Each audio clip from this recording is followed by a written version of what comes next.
Capítulo número 10. Estamos todavía en una sección acerca de lo que es la libertad cristiana. Hay temas acá que hemos desarrollado como lo que es lo sacrificado a los ídolos, las libertades del apóstol, también de estar preparados para correr, ¿verdad?, legítimamente. Y hoy, pues, que este tema es bastante serio. Habla acerca de cuidarnos contra el pecado. Leamos la palabra de Dios. 1 Corintios 10:1 dice la palabra: porque no quiero, hermanos, que ignoréis que nuestros padres todos estuvieron bajo la nube y todos pasaron el mar, y todos en Moisés fueron bautizados en la nube y en el mar, y todos comieron el mismo alimento espiritual, y todos bebieron la misma bebida espiritual, porque bebían de la roca espiritual que los seguía, y la roca era Cristo. Pero de los más de ellos no se agradó Dios, por lo cual quedaron postrados en el desierto.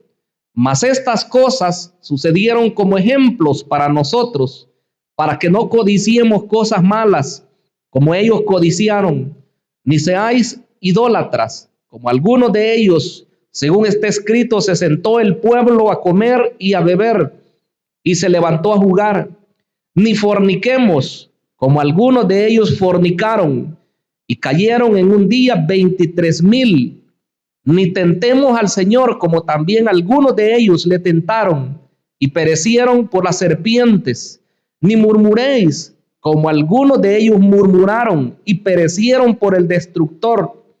Y estas cosas les acontecieron como ejemplo, y están escritas para amonestaros a nosotros, a quienes han alcanzado los fines de los siglos.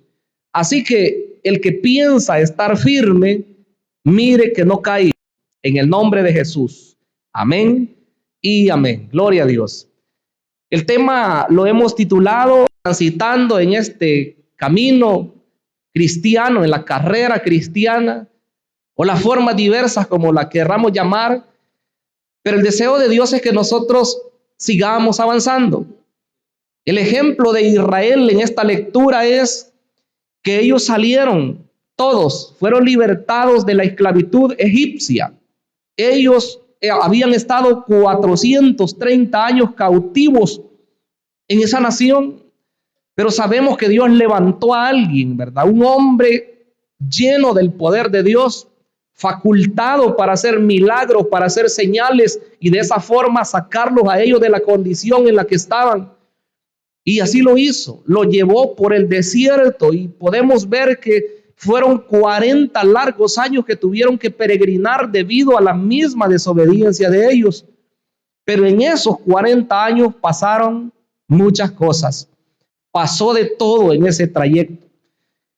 Y lo lamentable es que la generación que salió de ese país de Egipto, solamente 2 personas lograron ingresar a la tierra prometida. Esa es una lección grande para nosotros hoy en día. Multitudes se podrán ver, cantidades de personas se podrán ver en las iglesias, pero sin el afán de ser pesimistas, debemos nosotros estar conscientes quiénes nosotros somos en el Señor.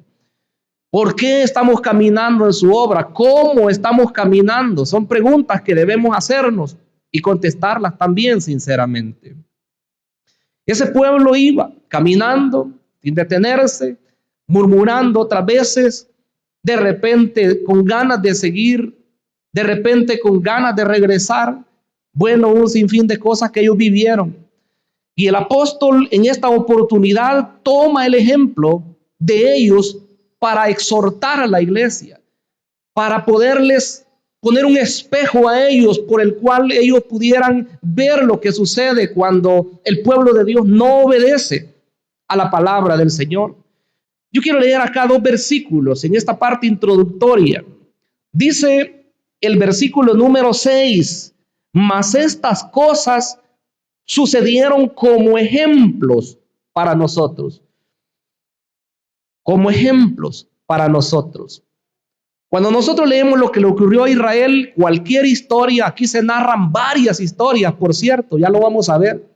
Sería quizás no imposible, pero sería demasiado extenso un sermón para poder detenernos en cada una de las lecturas que hace referencia el apóstol Pablo. Pero la realidad es que dice que esas cosas le sucedieron a ellos como ejemplo para nosotros. Quiere decir que cuando nosotros leemos algo que le sucedió a Israel, no deberíamos ponernos en un plano como, qué bárbaros estos israelitas. Bueno, ya ha habido veces que lo decimos, pero si lo decimos con entendimiento está bien. Pero si lo decimos como una crítica, como algo que ellos fueron malos, que ellos fueron bárbaros y que abandonaron a Dios, y nosotros sentirnos como que nada, entonces estaríamos en un error. Porque lo que el Señor quiere es que nosotros veamos el espejo de Israel y nosotros nos consideremos la forma de vida que nosotros estamos llevando. Eso quiere el Señor. Entonces ese es el primer versículo. 6. Mas estas cosas sucedieron como ejemplos para nosotros. Y el versículo 11 dice, y estas cosas les acontecieron como ejemplo. Está hablando de Israel. Y estas cosas le acontecieron como ejemplo. Y están escritas para amonestarnos a nosotros. Oiga la exhortación. Nos amonesta el Señor. Y nos dice, vean a Israel. Vean cómo ellos caminaron. Entonces, el objetivo es la firmeza espiritual. Yo creo que hablar de estos temas, hermanos amados, hoy en día no es tan sencillo. Primeramente, porque el mundo hoy, pues, vive a su antojo y hace lo que quiere y el pueblo cristiano le toca ver todo eso. Y vemos la gente que hace de todo y el cristiano siente también el deseo, el impulso para hacer lo mismo. Y lo otro que es la rebeldía. Podría ser que el cristiano llegue al punto donde dice ya, ¿y qué? ¿Verdad? ¿Qué me van a decir a mí? Hay que ir, digan, hay que hablen. Que se vean ellos mismos. Hermanos amados, la rebeldía puede entrar al corazón del cristiano, pero en esta mañana el deseo de Dios, el deseo del Espíritu Santo es que nosotros aprendamos a oír su voz. Como dice la misma Escritura, si oyeres hoy su voz, no endurezcáis vuestros corazones. Ese es el deseo de Dios, que nuestro corazón esté receptivo a su voz, al mandato que Él va a dar. Veamos entonces en el mensaje de hoy dos secciones importantes. Por cierto, son extensas, pero yo voy a tratar de resumirlas. La primera parte del mensaje de hoy habla de las bendiciones del pueblo de Dios. Parecería algo muy bonito cuando comienza a hablar de todo lo que Israel tuvo como privilegio, a diferencia de otros pueblos. Pero esta sección primera, aunque habla de bendiciones, cierra con una nota negativa siempre. Veamos entonces cuáles son esas bendiciones que ellos tuvieron. Número 1, dice, porque no quiero, hermanos, que ignoréis que nuestros padres todos estuvieron bajo la nube. Oigan lo que dice, nuestros padres todos estuvieron bajo la nube. Esa bendición especial, yo podría usted darle las citas bíblicas e ir allá, pero el tiempo, dije, no nos alcanzaría. En Éxodo 13, del 21 al 22, tenemos esta referencia. Y sabemos cómo Israel caminaba porque Dios lo dirigía. Israel se movía porque la mano poderosa de Dios estaba con ellos. Dice la Escritura que de día iba una columna de nube haciéndole sombra en el desierto. Y de noche dice que una columna de fuego se posaba sobre ellos para alumbrarles, a modo que conocieran el camino, porque ellos nunca habían pasado por ese lugar. Yo digo, hermanos amados, ha de haber sido precioso, ha de haber sido maravilloso ver a esa cantidad de personas, según se dice, más de 2 millones de personas caminando en una sintonía, pero tremenda. Y cuando la nube se detenía, acampaban todos y rápido a armar sus tiendas de campaña. ¿Se imaginan esas personas? Llevaban sus casas en sus espaldas, llevaban sus casas, si es posible, en alguna carreta, probablemente. Tiendas, ¿verdad? Armables. Se detenían y comenzaban a armar su casa donde toda su familia iba a estar alrededor del tabernáculo. Ya todos sabían a dónde iban a estar, no era que hacían lo que querían. ya se sabía qué tribus iban al norte, qué tribus iban al sur, cuáles iban al oriente, cuáles iban al poniente. Total, era algo muy bien organizado, porque la iglesia del Señor, hermanos amados, es una iglesia que avanza, pero debe ser una iglesia organizada. Si nos vamos a mover, que sea por el poder de Dios. Así debemos caminar. Allí en Israel, bajo la nube. Hoy nosotros, si quisiéramos aplicar ya esta parte a nosotros, debemos decir que la guianza de la iglesia es a través del Espíritu Santo. Qué bueno fuera que el creyente no se mueva cuando él quiere. Qué bueno fuera que el creyente se mueva solo cuando el Espíritu Santo le impulsa a moverse. Que todo lo que vayamos a hacer sea guiado a través del Espíritu Santo de Dios. Y si lo hacemos así, hermanos amados, yo les digo, toda cosa que emprendamos, vamos a ver la victoria, porque no hay mejor cosa que ser guiados por el Espíritu Santo de Dios. Bendito y alabado sea el nombre poderoso de Dios, porque Él merece nuestra alabanza y exaltación. Bendito sea el Señor. Gloria a Dios. Número 2, dice que todos pasaron el mar. Esa segunda parte del versículo 1, y todos pasaron el mar. Aquí podríamos detenernos, como dije ya, pero mi objetivo no es cansarles en este mensaje, sino ser puntual en lo que se está diciendo. Ahí en esa cantidad de personas iban de todo. Eso es una realidad. Ahí iban las personas más fieles a Moisés, las personas fieles a Aarón, al liderazgo, pero ahí iban las personas también que eran renuentes, que criticaban y que ponían estorbos a la obra de Dios. Allí iban todos. Dice que todos pasaron el mar. Nadie se quedó, todos pasaron hasta el otro lado.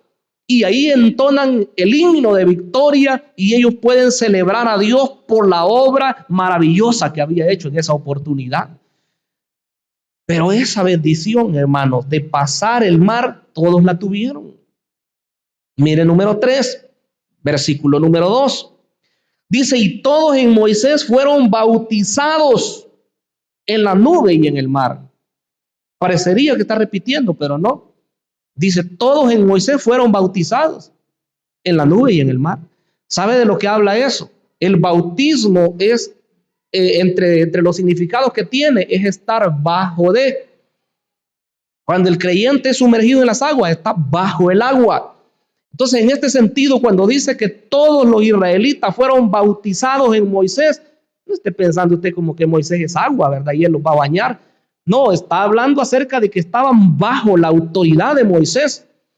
Fueron personas que iban bajo el liderazgo de Moisés durante todo ese tiempo. Estaban ahí en la nube, que representaba la guianza del Espíritu Santo, y en el mar, que también como representa el poder de Dios, ¿verdad? Que los pasa a ellos al otro lado. Dice, todos en Moisés fueron bautizados en la nube y en el mar.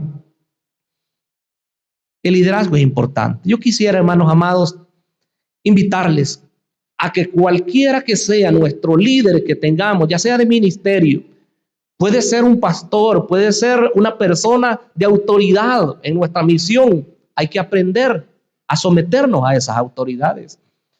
Si nosotros lo hacemos así, vamos a ser bendecidos. Si nosotros vivimos de esa forma, vamos a caminar bien.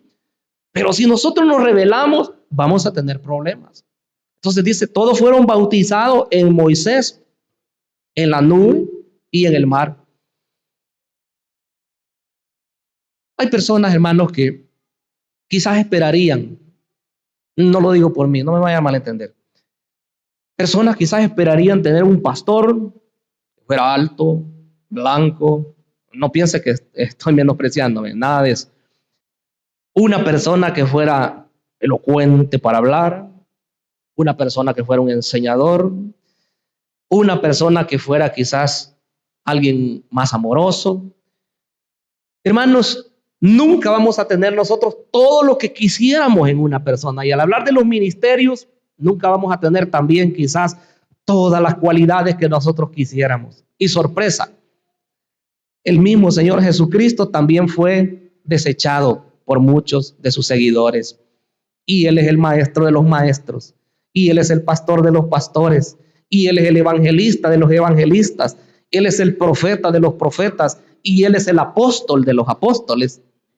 Entonces, hermanos, los líderes siempre van a ser vistos así. Muchas personas los respetarán, muchos los seguirán y otros también los menospreciarán. Pero allí iba Israel. El versículo 3 nos da otro dato. Como número 4. Y todos, dice, comieron el mismo alimento espiritual. Todos comieron el mismo alimento espiritual. Ahí si nos vamos a Éxodo 16:35, ahí habla del maná.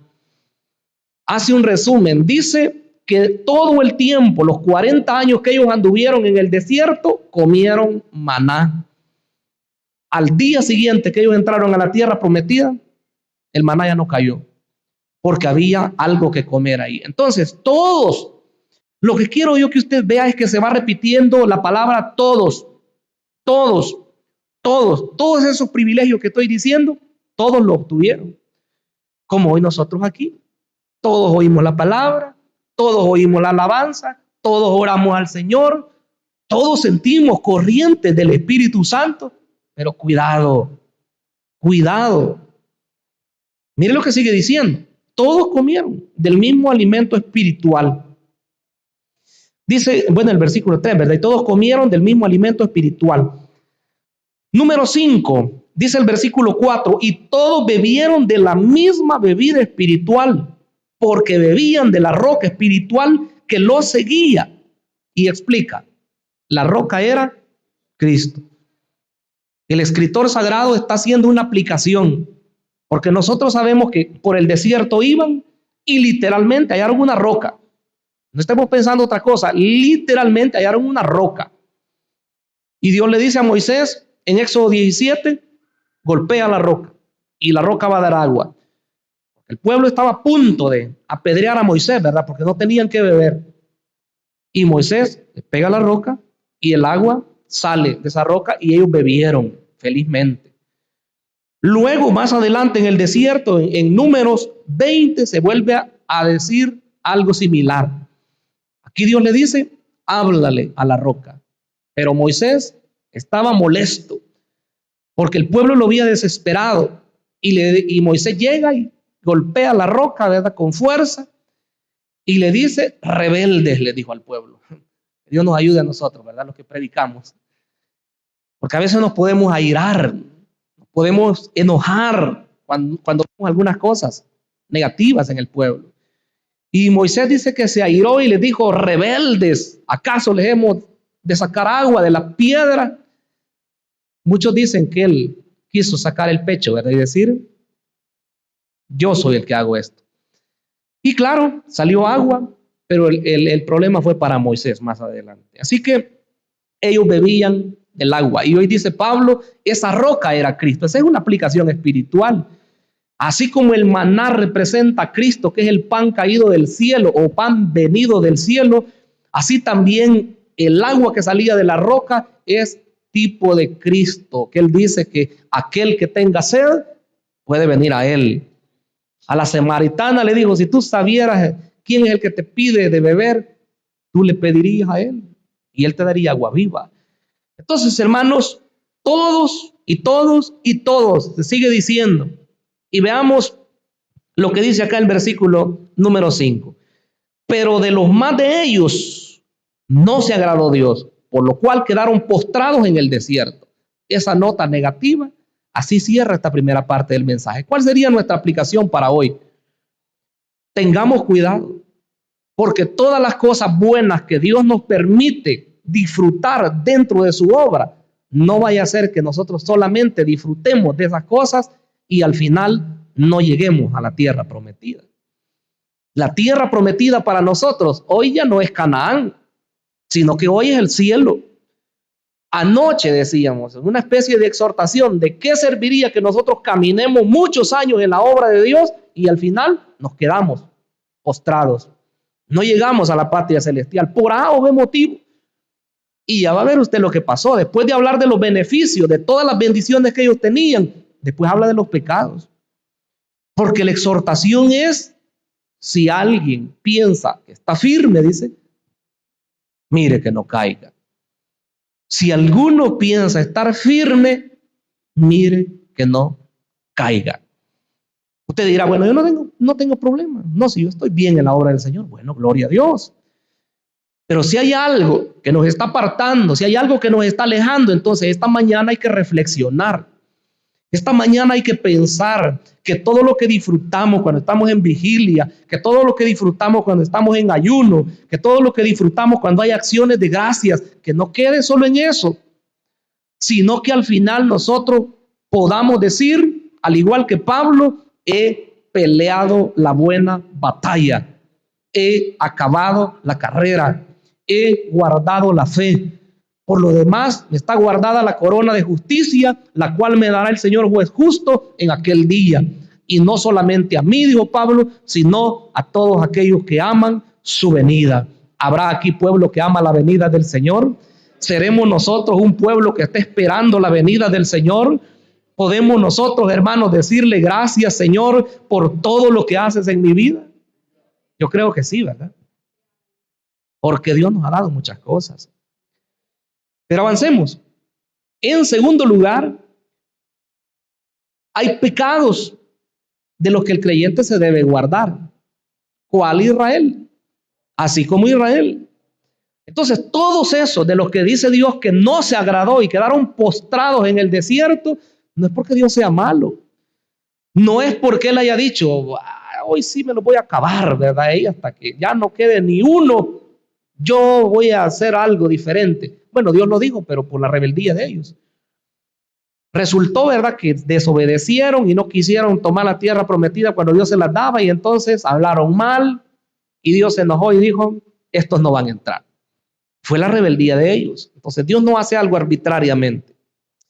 Entonces veamos, el versículo 6 comienza con la lista. Así como se mencionan 5 bendiciones que ellos tuvieron allá en el desierto, se habla de 5 pecados también que ellos se deben guardar. Número 1, la codicia. Dios mío, si cada uno de esos pecados, hermano, yo les digo que sería objeto de un sermón. En Números 11:4 está ese relato. Dije que no vamos a ir a cada cita porque sería mucho el tiempo. Pero dice el versículo 10:6 de 1 Corintios, mas estas cosas sucedieron como ejemplos para nosotros, para que no codiciemos cosas malas, como ellos codiciaron. Entonces, el ejemplo, la comparación, la palabra utilizada ahí es tipo, ¿verdad? Cuando uno estudia, le enseñan eso, y la palabra tipo es una comparación entre dos cosas. Entonces dice, esas cosas les ocurrieron como ejemplo. Esa palabra ejemplo es tipo. Que nosotros no codiciemos cosas malas como ellos codiciaron. ¿Qué querían ellos? Bueno, los israelitas hubieran querido, hermanos, de todas las cosas que los demás tenían, o todas las cosas, ¿verdad?, que habían allá en Egipto. Querían volver atrás, querían estar allá, según ellos, allá estaban bien. Entonces la codicia, para nosotros hoy, ¿cuál es la codicia? Bueno, si ni tendría yo que estar ni siquiera preguntando, si todos lo sabemos muy bien. La codicia está en todas las áreas, desde la parte sexual hasta la parte de las pertenencias, bienes que puedan haber. El mandamiento dice, no codiciarás la casa de tu prójimo, el siervo de tu prójimo, las cosas de tu prójimo, la mujer de tu prójimo. No codiciar es uno de los mandamientos del Señor. Pero la codicia no se queda hasta ahí. Y yo no quiero meterme con las damas, ¿verdad? Las respeto mucho a las hermanas. Pero la realidad es que, hermano, muchas veces en la mujer está eso más que en el hombre. Oh, hermano, cuando viene una hermanita ahí bien vestida, ¿verdad? Con un gran lentazo, ¿verdad? Le mira todo lo que trae, ¿verdad? Sus zapatos, cómo son, qué color, si le combina con la cartera o no, ¿verdad? Su maquillaje, si se ha maquillado bien, y si no, pues por ahí viene, ¿verdad? Entonces, la codicia muchas veces, yo quiero Un vestido como ese quiero yo, ¿verdad? Quiero un reloj como ese, ¿verdad? Bueno, tantas cosas. En una oportunidad dicen que un hermano llegó al colmo de que había oído decir que todo lo que pusiera en mano iba a ser de él, como la escritura habla, así, ¿verdad? Pero a veces sacamos cosas de contexto.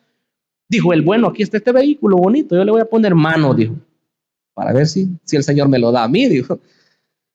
¿Verdad? No es así tampoco, hay que tener cuidado. La codicia, la casa del vecino, ¿verdad? O del hermano. ¿Cómo nosotros vamos a entrar en eso, hermano? Nunca vamos a ser felices. Cuando una persona no está feliz con lo que tiene, nunca va a ser feliz con mucho más que tenga. ¿Oyó lo que dije? Cuando una persona no está feliz con lo que tiene, tampoco será feliz con mucho más que pueda tener. Cuando uno trabaja y tiene un trabajo en una empresa, uno dice, ay, si tan solo ganara tanto, dice uno. Después le aumentan el sueldo y llega a esa cantidad y dice, hoy, dice, quisiera ganar tanto más, dice. O sea, nunca estamos completos nosotros. Siempre vamos a querer más y más y más. Hay un problema en eso. Entonces hay que ser cuidadosos. La codicia es una de las cosas que Dios no quiere que esté en nosotros. Número 2, la idolatría. En el versículo 7, y también se repite en Éxodo 32:6. Dice, ni seáis idólatras, como algunos de ellos, según está escrito, se sentó el pueblo a comer y a beber, y se levantó a jugar. Este es uno de los episodios más tristes. Moisés había subido al monte Sinaí, y dice que 40 días y 40 noches conversando con Dios, y Dios le estaba dando las leyes, y él escribiendo todos los decretos, los traía para el pueblo, y venía él con ese deseo de poder compartirlos con el pueblo. Pero cuando venían descendiendo del monte, ya Josué lo estaba esperando en las faldas, y le dijo a Josué, oigo voz de fiesta, porque el joven Josué al parecer no tenía todavía los sentidos espirituales muy ejercitados, y él pensó que era algo muy precioso. Pero le dijo, Moisés, esto no es fiesta, le dijo. Esto no es alegría. El pueblo está desenfrenado. Y resultó que cuando descienden, aquel pueblo le había valido, como decimos nosotros en el vulgar. Le dijeron a Aarón, a este Moisés, siervo de Dios, a saber qué le pasó. Ya hace varios días que se fue y no regresa. Así que Aarón, haznos dioses que vayan delante de nosotros para que los adoremos.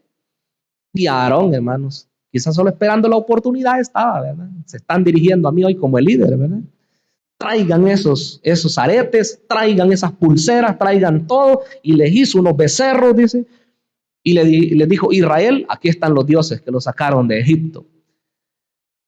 Y toda la gente comenzaron a danzar, a bailar y a hacer un sinfín de cosas. Estaban pero desenfrenados totalmente. Y cuando desciende Moisés, traía las tablas, 2 tablas del pacto. ¿Y qué hizo él? Las tomó y las hizo pedazos.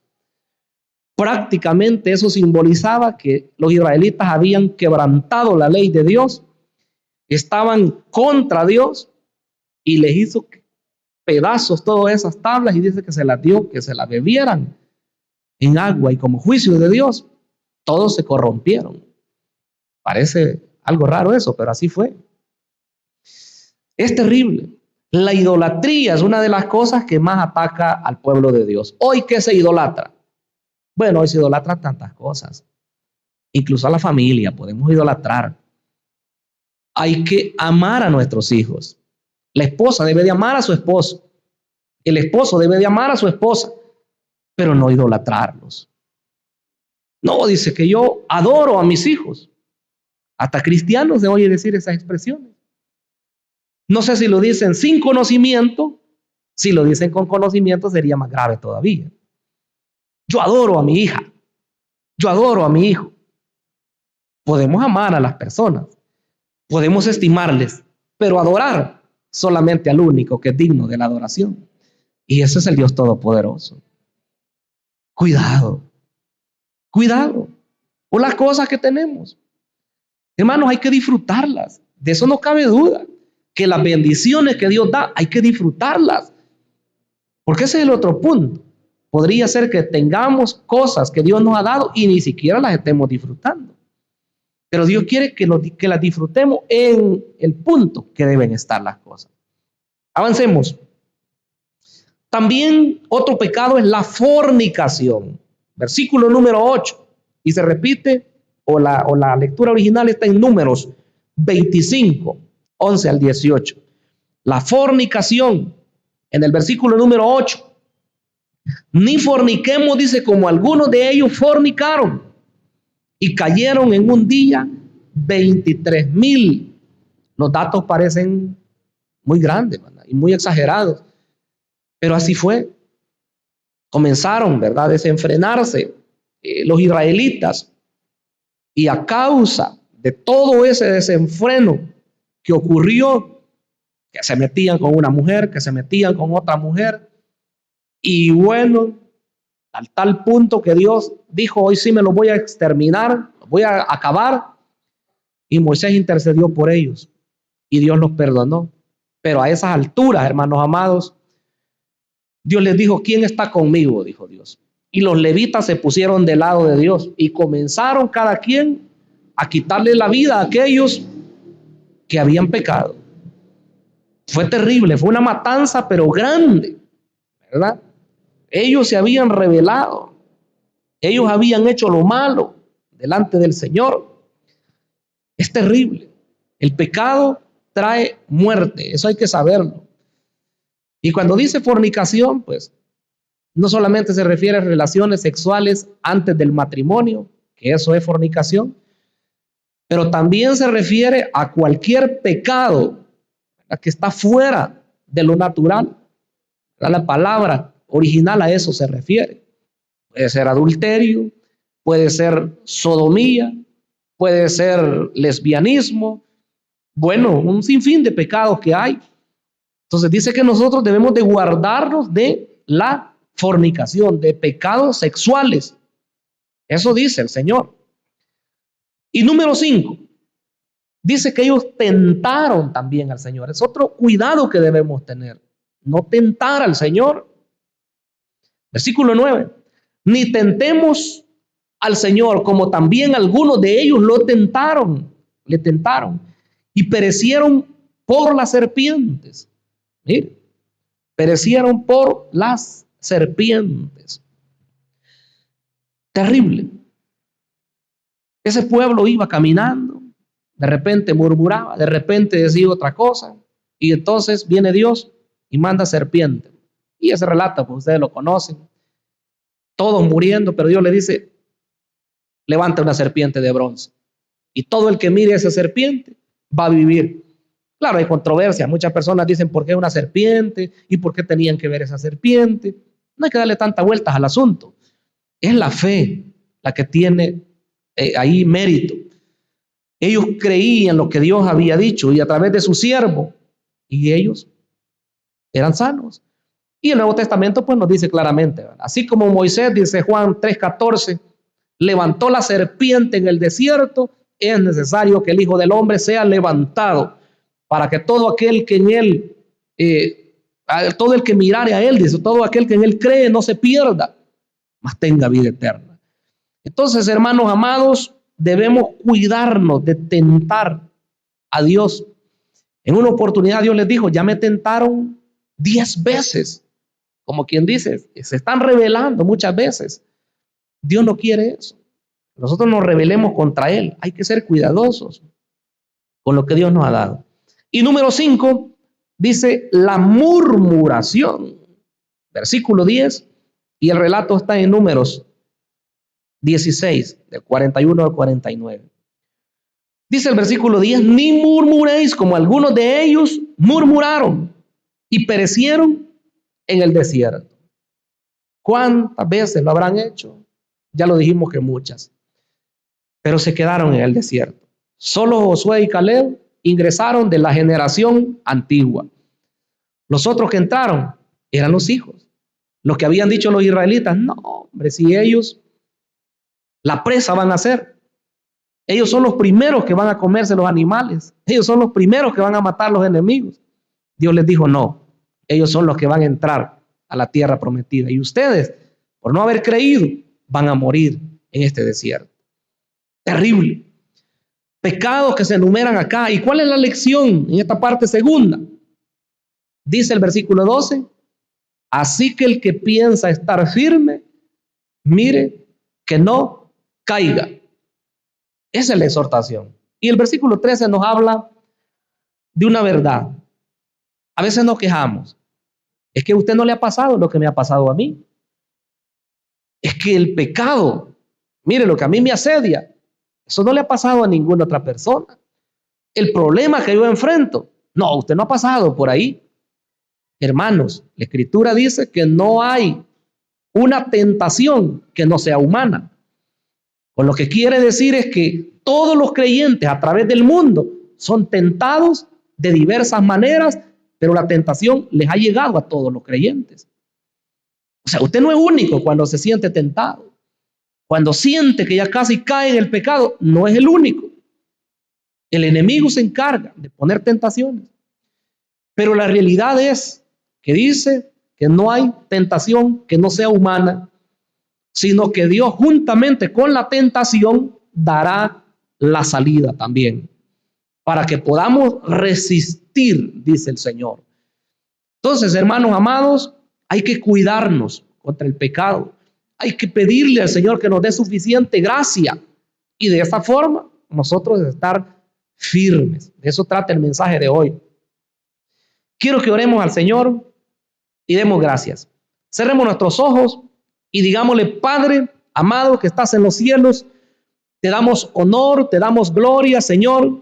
Bueno, permites en esta oportunidad honrar tu nombre, exaltarte, Señor, bendecirte.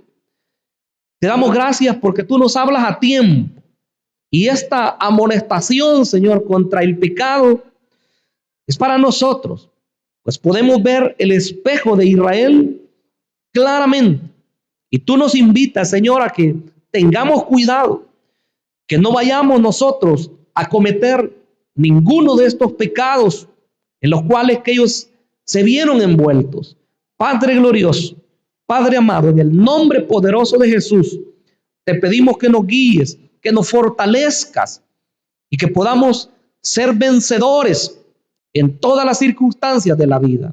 Padre, gracias te damos en el nombre de tu Hijo amado, Jesús de Nazaret, nuestro Señor y Salvador. Amén y amén. Y todos decimos: